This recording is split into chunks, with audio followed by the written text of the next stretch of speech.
नमस्कार दर्शक बंधु आपण को आम चैनल को स्वागत। यही 2026 वर्षर प्रथम अमावास्या बा त्रिवेणी अमावास्या बा माघ अमावास्या जानुआरी मास 18 तारिख रविवार दिन पढ़ा जाउछि एवं पवित्र त्रिवेणी अमावास्यार हार्दिक अभिनंदन एवं शुभेच्छा जणाई आजिर कार्यक्रमटी को आग को पढ़ाइबा एवं आजिर यही कार्यक्रमटी समस्त तुला राशिर व्यक्ति विशेषों पई बहुत अधिक गुरुत्वपूर्ण रही कारण यही वीडियो रे आपण को किछिटा सहज उपाय जणाइबी जहाँ यही अपूर्व संजोग रे आपण करिबा द्वारा आपणकर सुख समृद्धि वृद्धि हेबा सहित आपणक कुंडली रे किछि दोष गुड़िक रही जहाँ यही अमावास्या रे प्रतिकार करिबा द्वारा आपणकर नाश जीव बा तांकर प्रभाव आपणक उपरे कम रहिबो कारण यही अमावास्या दिन सूर्यंक सहित चंद्रमा एकत्र मकर राशि रे विराजमान हेबे एवं ज्योतिष शास्त्र अनुजाई यह एक स्वर्णिम संजोग रही जहाँ दीर्घ 69 वर्ष पर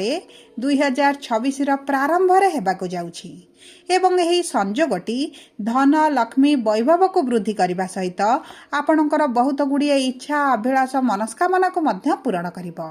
किंतु मकर राशि स्वामी जेहेतु शनिदेव अटंती एवं शनि जेहेतु कर्मर धर्मर कारक ग्रह अटंती सेथिपाई आपण यही अमावास्या दिन किछि विशेष उपाय कले आपणकर आर्थिक समस्याटी धीरे धीरे दूर होइजिबो ता सहित आपणकर किछि गुड़िए कार्य गुड़िक मध्य पूर्ण होइजिबो सेथिपाई समस्त तुला राशिर व्यक्ति माने आपण यही भिडियोटी को शेष पर्यंत देखंतु एवं आपणकर नक्षत्र अनुजाई कौन करबाकू हेबो यही त्रिवेणी अमावास्या दिन यही भिडियो रे विस्तृत भाव में आलोचना करिबा किंतु भिडियोटी आरंभ करने पूर्वरु जदि आपणकर भी तुला राशि होइथाए एवं आपण भी ईश्वर को आंतरिक भक्ति एवं विश्वास करती तेबे भिडियोटी को लाइक करंतु कमेंट बॉक्स रे जय जगन्नाथ जय माँ लक्ष्मी अवश्य लिखि दियंतु ता सहित आम सह जोगाजोग करने वीडियोर मध्य भागर एक व्हाट्सएप नंबर टी दि जाइछि जो नंबर साहाय्य आपण आम सह जोगाजोग करी निजर नूतन कुंडली प्रस्तुत करें कुंडली विश्लेषण कराइपारे किंबा आपणकर चाकरी विवाह व्यवसाय प्रेम संपर्क शिक्षा स्वास्थ्य को नहीं किछि समस्या रही ताहार सहजर एवं स्वल्प मूल्य रे समाधान करिपारिबे सेतिपाई आपण आम सह वीडियोर शेष पर्यंत जोड़ी होई रुहंतु एवं व्हाट्सएप नंबर माध्यम रे आम सह जोगाजोग करंतु एबे आसंतु कार्यक्रमटी को आग को बढ़ाइबा देखंतु दर्शक बंधु यही स्वर्णिम संजोग बा त्रिवेणी अमावास्या दिन अपराह्न 4:41 रे चंद्र सूर्य एकत्र हेउछति मकर राशि रे एवं यही प्रभावटी जानुआरी मास 1:15 पर्यंत अधिक प्रभावशाली रहिबो तेणु करी आपण जदि यही उपाय गुड़िक यही समय व्यवधान मध्य करती तेबे आपण को अति उत्तम फल प्राप्त हेबो तेबे सर्वप्रथम देखंतु आपणक तुला राशिर चतुर्थ गृह रे सूर्य मंगल बुध शुक्र एकत्र 4टी ग्रह विराजमान करथिले एवं चंद्र आपणकर 18 तारिख दिन चतुर्थ गृह रे मकर राशि रे प्रवेश करिबा क्षणी सेठारे पंचग्रही योग मध्य बनाइबे एवं आपणकर सुख सुविधा भोग विलास रे वृद्धि करिबे मांकर स्वास्थ्य रे जदि किछि समस्या थिला सेथिरे आसीबो बड़ परिवर्तन आपणक परिवार मध्य रे संपर्क रे मधुरता बढ़िबो जदि आपण किछि गृह कार्य करिबा चाहूले तेबे मध्य आपणक पई शुभदायक रही किंबा जदि आपण नूतन कार्य किछि आरंभ करिबा पई चाहउचंती नूतन गृह प्रवेश करिबा पई नूतन प्रॉपर्टी करिबा पई किंबा जान बाहन किछि जदि आपण क्रय करिबा पई चाहउचंती तेबे एही त्रिवेणी अमावास्या परठरो आपणकर बहुत भल समय रही ता सहित दर्शक बंधु जदि आपणकर पैतृक संपत्ति को नै किछिटा समस्या थिला आपण चिंताग्रस्त रे थिले आपण को बहुत अधिक समस्या भोग करुथिले तेबे मध्य एही सब समस्या रु आपण बाहर को आसीबे देखंतु आपणकर राहु पंचम गृह रे एवं शनि षष्ठ गृह रे विराजमान करिसंती जेहेतु शनि आपणकर षष्ठ गृह रे अछंती आपणकर मध्य किछिटा समस्या दूर करिवे कारण षष्ठ गृह रे शनि शुभ फल प्रदान करिथांती एवं ता सहित गुरु आपणकर भाग्यर गृह रे थिबारु आपणकर भाग्य आपणक साथ देबो तेणु करी एही जे प्रतिकार गुड़िक मु वर्तमान आपण को कहिबा पई जाउछि आपण जदि करंती आपणकर भाग्य दुई गुणित आपणकर साथ देबो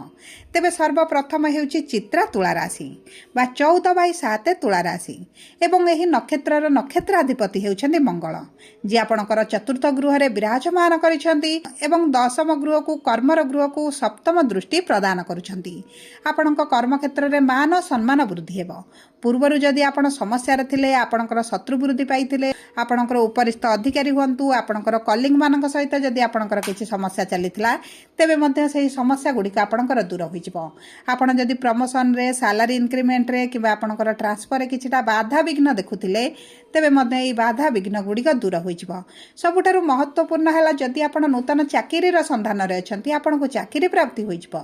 जदि आपण नूतन व्यवसाय आरंभ करिवा पई चाहुचंती तेबे एही अमावास्या परठारु आपणको पई अति उत्तम समय रहिछि।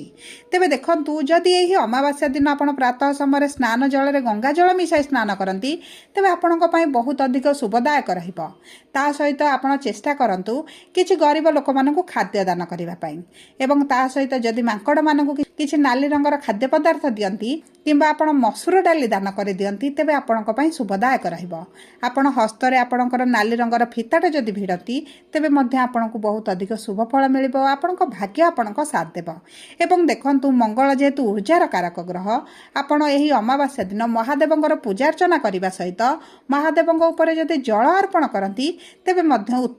मध्ये अति उत्तम रहिबो। देखंतु जदि आपणको कुंडली रे पितृदोष रहिछि कालसर्प दोष रहिछि ग्रहण दोष रहिछि श्रापित दोष रहिछि किंबा आपणकर अंगारक दोष मध्ये रहिछि एही सब समस्यार समाधान पाई सूर्य को प्रातः समय जल अर्पण करने समय जल रे किछिटा कला तिल कला राशि मिसाई नाली पुष्प मिसाई जल को जदि आपण अर्पण करती पितृपुरुष को स्मरण करती तेबे मध्ये आपणकर अनेकांश किछिटा दोष क्षय जिवो।